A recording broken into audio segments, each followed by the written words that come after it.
នេះខ្ញុំប្រាប់ពីរបៀបដូរសៀលរបស់ម៉ូទ័របូមប្រេងទៅដូចកាប៊ីនណាទៅបើកាប៊ីនរបស់5តោនហ្នឹងហើយនេះសៀលរបស់វាបាទខ្ញុំមានលក់សៀលហ្នឹងហើយនេះយើងក៏មូសខ្ចៅ4គ្រាប់ហ្នឹងមកហើយយើងគូសវាចេញមកវាមានចែកវាមានអញ្ចឹងខាងអានេះវាជាប់ព្រះអានឹងយើងដោះព្រះហ្នឹងចេញយើងដោះព្រះហើយយើងគូសវាចេញមកណាគូសយើងឃើញសៀលហើយឃើញសៀលនៅខាងក្នុងហ្នឹងតោះឥឡូវយើងដោះប្រាវាចេញហើយឥឡូវយើងគូសវាចេញមក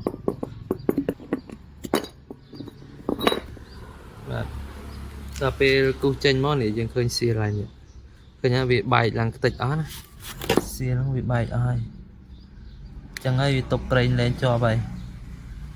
បូមខ្សោយឬក៏បូមអត់ឡើងហ្នឹងនឹងដោយសារមកពីសៀលហ្នឹងនឹងងាប់អស់ហើយ